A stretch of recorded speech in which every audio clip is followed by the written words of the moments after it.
izinkan saya melaksanakan paparan tentang struktur organisasi yang saya konsep ini. Saya izinkan berdiri supaya saya bisa kita gambarkan, walaupun mungkin nggak begitu nampak ya dari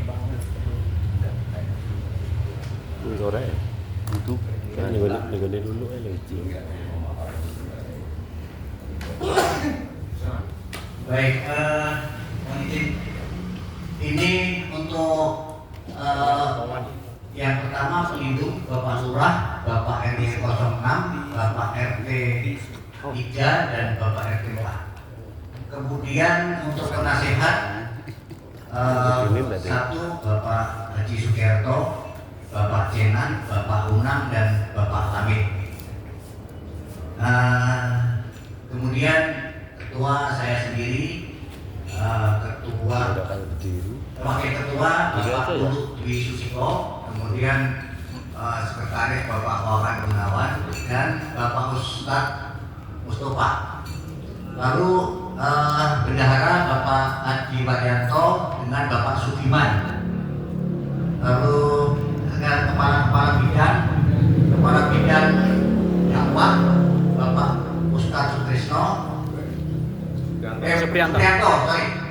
Bapak Ustadz Supriyanto, kemudian kepala bidang peribadatan dan PHBI dan kepala bidang peribadatan PHBI dan sosial kematian Bapak Ustadz Sutrisno, kemudian ketua bidang pendanaan Bapak Ustadz Suparji, ketua bidang pendidikan dan pelatihan Bapak Ustadz Kamlin, ketua bidang perawatan dan pembangunan Bapak Jumadi, ketua bidang kepemudaan Bapak Aulia Winardi, kemudian ketua majelis kemudian kepala bidang informasi dan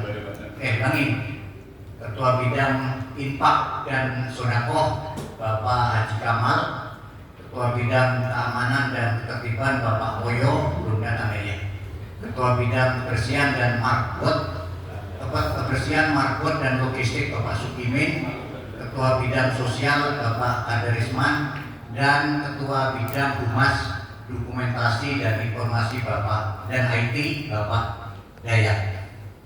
Sebelum saya jelaskan tentang definisi dari kepala bidang ini, yang saya undang yaitu di luar dari kepala bidang ini adalah sesepuh kita.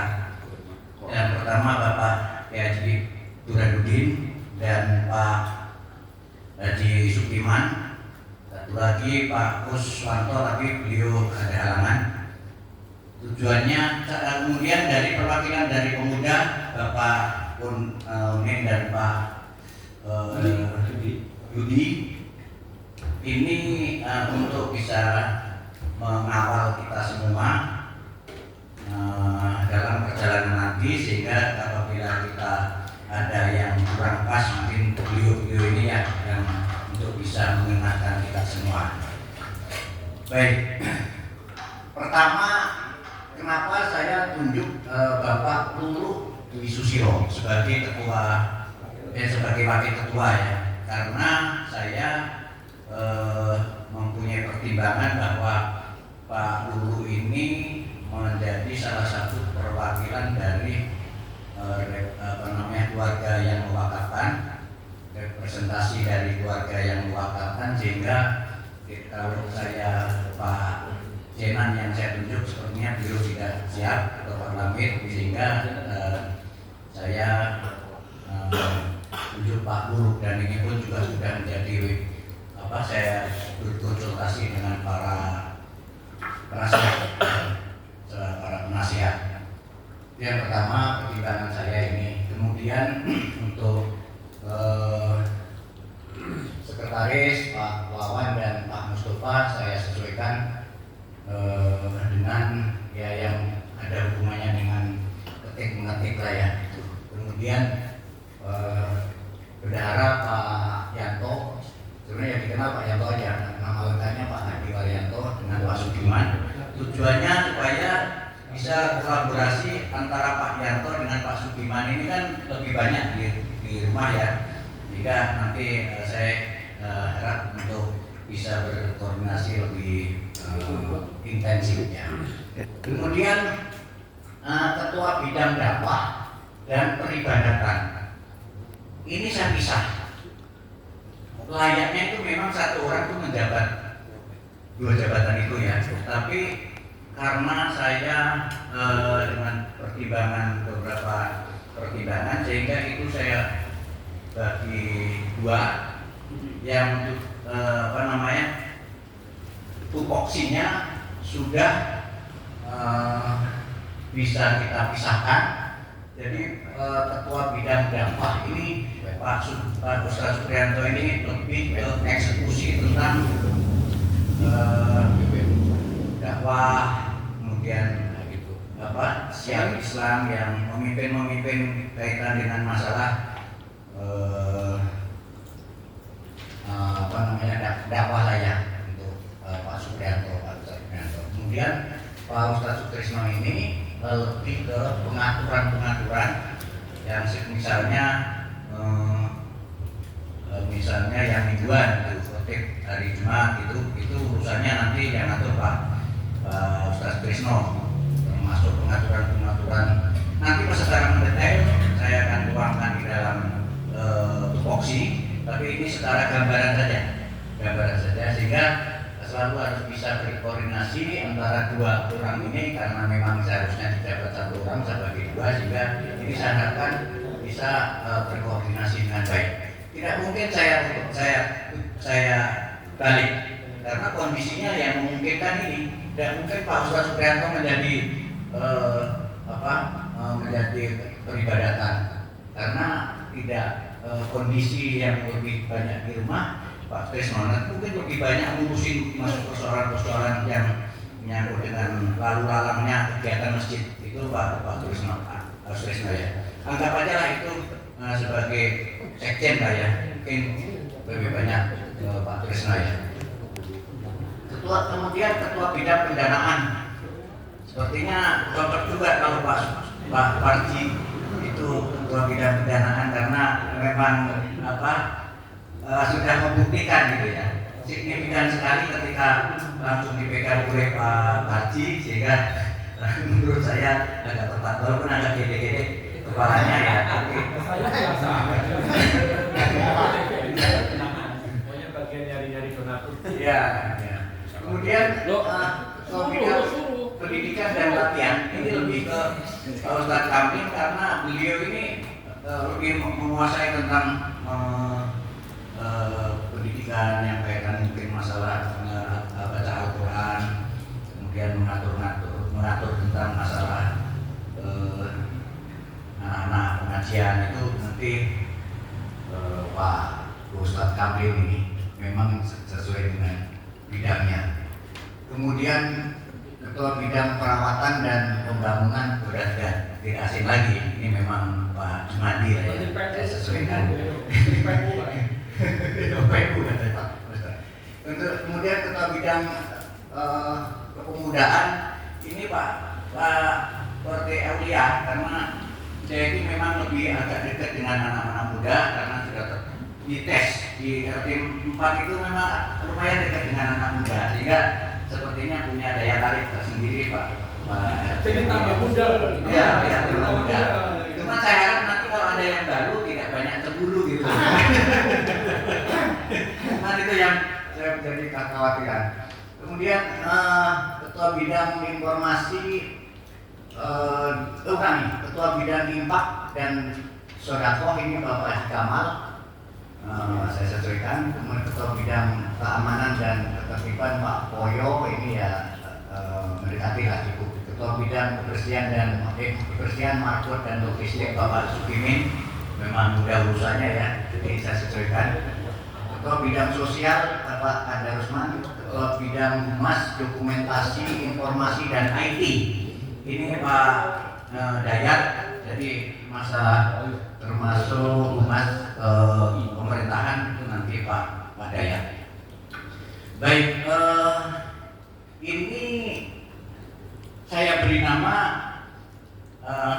kabinet Merah putih.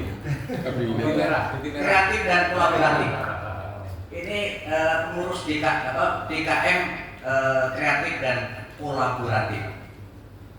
Jadi kreatif dalam arti kita terbuka, punya ide-ide, gagasan, pemikiran apa kita rembuk bersama. Ini adalah marwah daripada masjid. Inilah yang akan membuat merah dan hijaunya masjid dan kita semua ini. Ya, jadi itu silakan nanti mempunyai ide-ide gagasan akan seperti apa kita luruskan bersama. Kemudian kolaboratif, setiap ide gagasan semuanya itu dalam rangka basisnya kesepakatan bersama, basisnya musyawarah dan mufakat. Kalau itu sudah disepakati oleh kita semua, ya kita semua harus konsisten bertanggung jawab untuk bisa mempertanggungjawabkan kesepakatan yang ada di forum ini. Jadi saya ingin mengajak untuk kita semua ini menjadi satu, bersatu, bersama-sama dan setara. Kebersatuan, kebersamaan dan kesetaraan ini harus kita bisa ciptakan di antara kita semua, karena kita semua ini adalah tokoh-tokoh masjid yang bisa memberikan suri tauladan kepada masyarakat, yang bisa menunjukkan sikap, pola pikir dan tindakan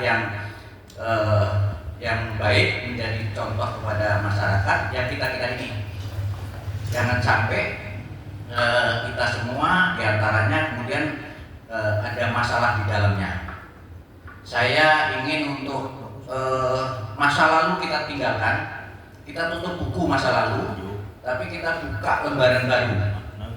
Yang lalu sudah berlalu, tapi yang akan datang mari kita berkolaborasi. Tentang apapun kita kolaborasi. Karena tidak sewajarnya ketika kita yang berdiri di paling depan menjadi tokoh-tokoh pengelola masjid ini, kemudian kita dilihat masyarakat tidak rukun misalnya.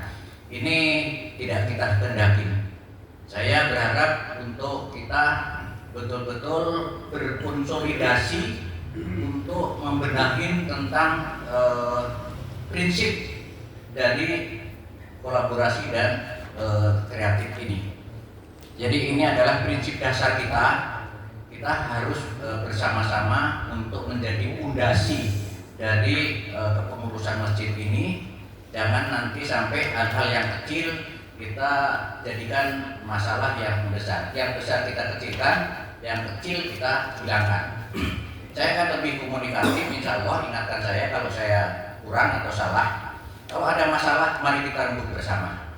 Nanti mungkin saya juga agak intens bertemu, ngopi bareng dengan para ustadz-ustadz ini untuk berdiskusi, untuk ngopi bareng lah terutama.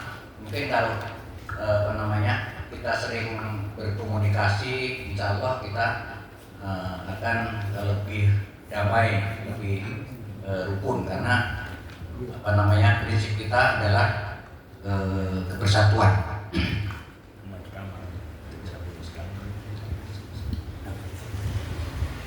Kita ini seperti apa yang telah saya sampaikan di dalam sasaran utamanya adalah visi dan misi yang sudah saya sampaikan, sasaran utamanya. Tapi sasaran antaranya yang tadi saya sampaikan bahwa kita harus bisa berrukun. Di antaranya visi misinya mewujudkan masjid yang makmur sebagai pusat ibadah kepada Yang Maha Kuasa. Kemudian misinya menjaga kualitas pelayanan ibadah, menyelenggarakan kegiatan-kegiatan sosial, melakukan kegiatan sosial yang berbasis pada hajat hidup orang banyak. Jadi saya tidak ingin ngambil risiko sendiri ketika kita mau ada usul saran gagasan dari para ketua-ketua bidang ini yang ada hubungannya dengan hajat hidup orang banyak. Saya tidak akan ngambil keputusan sendiri, tapi saya akan ajak berbicara, kita ajak rapat di antara yang kepala-kepala bidang ini. Nanti apapun keputusannya ya kita putuskan bersama. saya ingin kita setar bersama, berjalan bersama, sampai tujuan bersama. Saya tidak ingin kita ada yang jalan tapi ada yang lari, ada yang bayangkan kita kurangi. Pokoknya intinya bahwa tujuannya untuk memakmurkan masjid dan kegiatan sosial. Kira-kira ringkasnya itu. Kalau dalam perjalanan itu ada persoalan, ada masalah, itu mungkin tidak bisa kita hindarin ya, pasti ada, tidak ada yang mulus itu. Tapi bagaimana kita segera bisa nangkap masalah itu, kemudian kita segera rembuk bersama sehingga tidak sampai berlarut-larut masalah yang akan timbul. Ya. Jadi mari kita, kalau kita mau menuju ke suatu sasaran, berarti kita harus berangkat start itu bersama. Kalau kita startnya tidak bersama, ya sampai tujuan juga tidak akan bersama. Kalau kita niatnya kita itu akan niat untuk memakmurkan masjid bersama-sama, ya kita bersama-sama. Jangan mencari popularitasnya sendiri-sendiri. Tapi kalau kita mencari popularitas di mata Allah, jadi bersama-sama bareng-bareng. Ya. Yang paling rawan dalam organisasi ini, ini bukan di sini aja ya, bukan di sini. Saya bicara pada umumnya organisasi. Kalau tadi itu saya sampaikan bahwa kita ini basisnya kolaboratif. Tetapi ketika nanti sudah menjadi kesepakatan bersama, di sisi lain ada yang usul tidak diterima, yang lain juga usul, ada beberapa yang usul tidak diterima. Lalu kemudian kita sepakatin bersama yang sudah kita putuskan. Lalu yang usul tadi tidak diterima itu ngambek, baper, terus kecewa. Ini jangan sampai. Organisasi itu harus apapun keputusan, terlepas dari suka atau tidak suka, ya harus kita loyal. Kita harus mau menerima apa yang telah kita putuskan bersama. Kita bukan berjalan secara personal, secara individual, tapi kita bersama-sama. Jadi jangan sampai itu yang usul tidak diterima terus ngambek. Ini akan bahaya. Kita tidak akan, dan yang nanti akan rugi itu ketika yang kecewa terus mundur tadi, karena akan mengisolasikan diri, mau mengisolasikan diri pada akhirnya. Ya, di sini tidak ada mudah-mudahan ya. Tapi di luar sana pengalaman saya seperti itu. Ketika kecewa karena usulan tidak diterima, kecewa lalu mundur dari organisasi. Ini kasihan. Itu namanya mengisolasikan diri. Ya, jadi mengasingkan diri. Yang apapun itu konsekuensi dari organisasi. Bagaimana sih namanya sekian banyak mempunyai pola pikir yang berbeda, mempunyai karakter yang berbeda, tapi dipaksakan harus menjadi satu tujuan. Gak mudah memang. Tapi ya itu menjadi konsekuensi dari suatu organisasi yang mesti begitu. Karena basisnya secara musyawarah mufakat. Yang sudah dimufakati orang banyak, ya ayo kita jalankan terlepas dari usulan itu diterima atau tidak diterima. Kira-kira gitu. Ya insya Allah kalau kita mempunyai usulan-usulan yang lebih fokus pada kepentingan hajat banyak orang, insya Allah semua akan menerima, karena logika orang itu pada umumnya sama. Secara logika orang itu pada umumnya sama. Kalau itu mengatakan baik, logikanya baik, mungkin orang akan mengatakan baik. Tapi kalau ada yang berbeda logikanya, ini yang nanti akan membahayakan buat organisasi. Jadi saya mungkin mohon maaf ya agak pahit ini. Tapi daripada nanti pahit dalam perjalanan, saya lebih baik pahit pertama kali ini saya ngomong pahit. Ya, toh saya tidak mengalamatkan kita semua ya. Jadi saya alamatkan contoh-contoh di luar sana. Saya banyak berorganisasi, sehingga saya juga banyak pengalaman. pengalamannya itu yang paling rawan. Jadi mari kita ketika ada 5 orang yang mengusulkan, memberikan ide gagasan yang ternyata yang dipakai hanya yang 1 orang, ya sudah, kita loyal. Kita harus mengikuti atas dasar kesepakatan bersama. Karena itu organisasi, kita tidak bergerak dalam individual, kita tidak bergerak masing-masing personal. Jadi itu yang nantinya akan kita sama-sama sepakati, yang juga kita harus konsisten menjalankan sesuai dengan rambu-rambu. Ini semua sebagai sasaran antara. Sasaran utamanya ya untuk mengabdi kepada kemaslahatan, untuk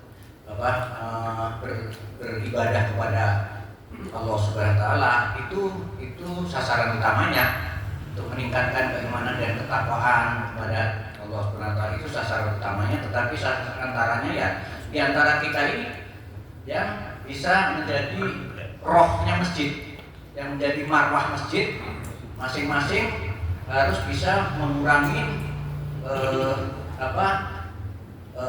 ego. Kita harus bisa masing-masing mengurangi bapernya untuk kita maju ke depan bersama-sama.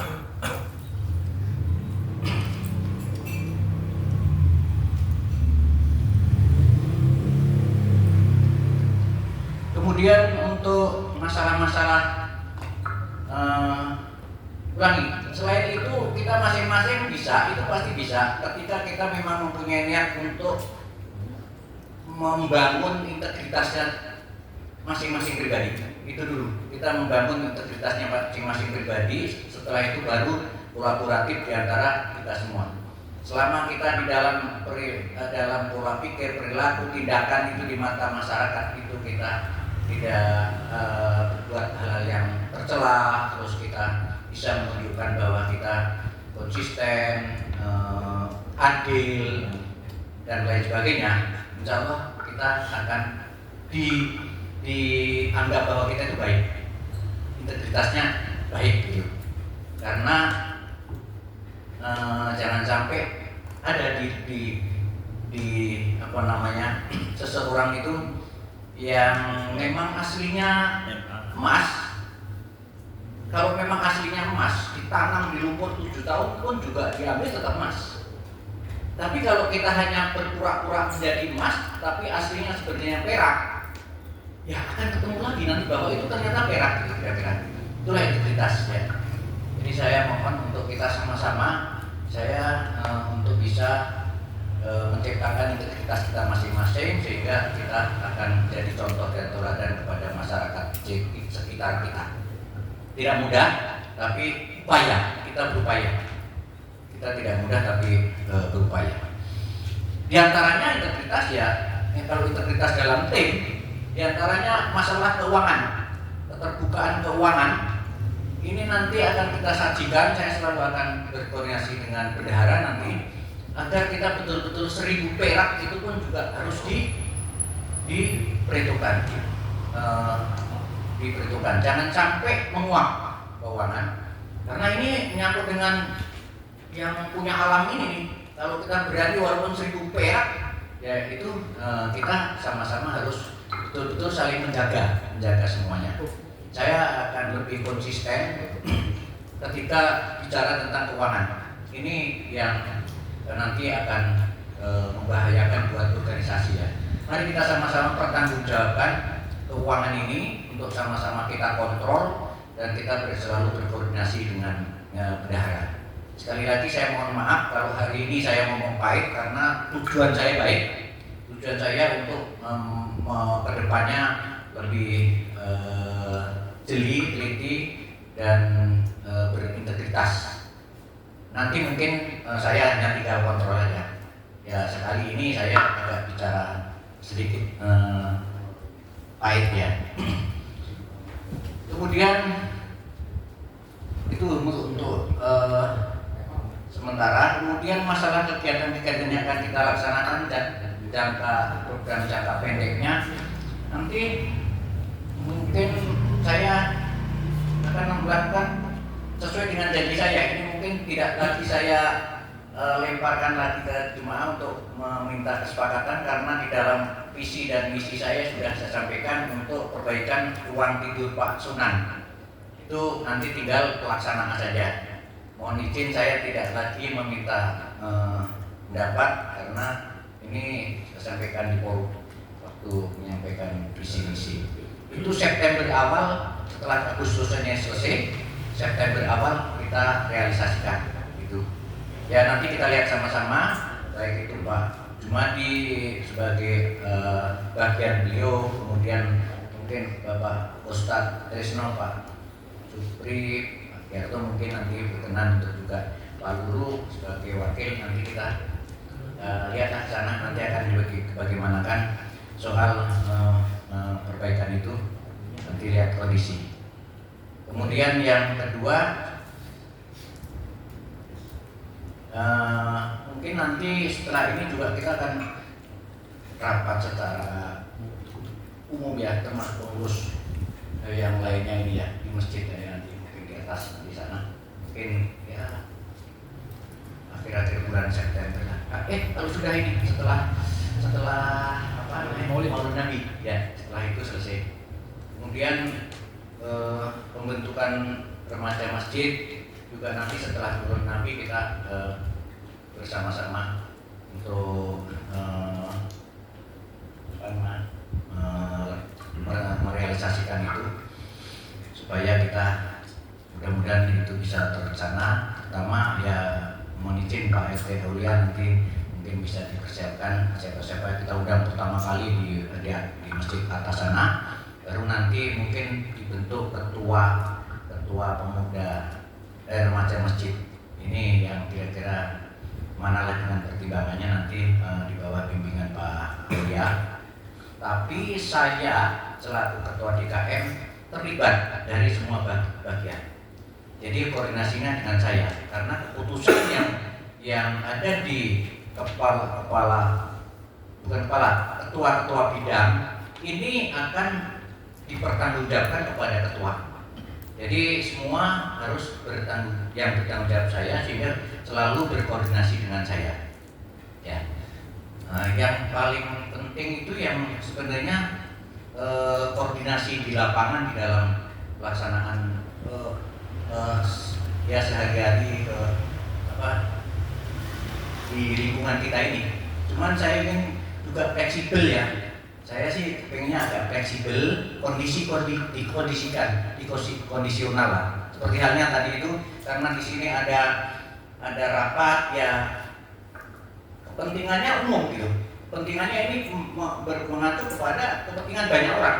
Sehingga mungkin kalau sana sudah, kecuali kalau 3 hari atau 7 hari, tujuan saya kemarin makanya koordinasi dengan Pak Yarto, ya kalau bisa takhiran aja nanti itu, karena ngejar waktu gitu, biar tidak terlalu malam ya, kondisional ya. Jadi kita luas lah, fleksibel, sehingga semua enak gitu. Tapi kalau kekeh ya itu akan menjadi bibit-bibit. Nah nanti semua mungkin akan dikoordinasikan dengan saya selaku ketua DKM ketika memutuskan sesuatu hal yang mungkin membawa hajat di orang banyak ya. Jadi boleh aja apa saja boleh diusulkan, tetapi dengan segala pertimbangan yang utuh ya, yang matang ya pertimbangannya. Untuk masih remaja mungkin nanti Karang Taruna Pak Yudi, Pak Kunin ya mungkin nanti bisa berkolaborasi dengan itu remaja masjid, bisa sinergi gitu, sehingga kita lebih enak, karena kolaborasi ini bukan hanya persoalan-persoalan internal, termasuk kolaborasi dengan para sesepuh yang di luar dari pengurus ini, kemudian kepada anak-anak remaja, kita semua menjadi satu dalam suatu kesepakatan bersama. Untuk sekretaris ya nanti sesuai dengan jobnya ya, seperti ini notulen, terus membuat yang ngatur-ngatur acara nih sekretaris, terus sesuaikan dengan jobnya. Saya mungkin tidak terlalu banyak ambil alih ya nanti ya. Saya kan kata Pak Tirta sudah dibagi habis, ya jadi sudah dibagi habis sehingga meringankan saya. Tapi bukan berarti saya tidak muncul. Sewaktu-waktu saya juga kondisional, kalau memang perlu saya harus muncul ya saya muncul supaya ya semuanya enak fleksibel. Kalau saya tidak bisa ya mungkin ada wakil saya kan Pak Lulu nanti bisa mewakili saya untuk kita satu paket Pak Lulu dengan saya ya. Kira-kira itu mungkin saya tidak berikan tanya jawab dulu, tapi ini karena jadwalnya yang ngatur Pak Sekretaris, jadi sambutan dulu dari Pak Ketua DKM yang lama, baru nanti ramah tamah itu berbentuk tanya jawab. Ya. Nah, itu saja mungkin dari saya Pak MC. Terima kasih atas perhatiannya dan mohon maaf dengan segala kekurangannya. Terima kasih. Assalamualaikum warahmatullahi wabarakatuh. Demikianlah tadi penjelasan ataupun pemaparan dari Ketua DKM yang baru mengenai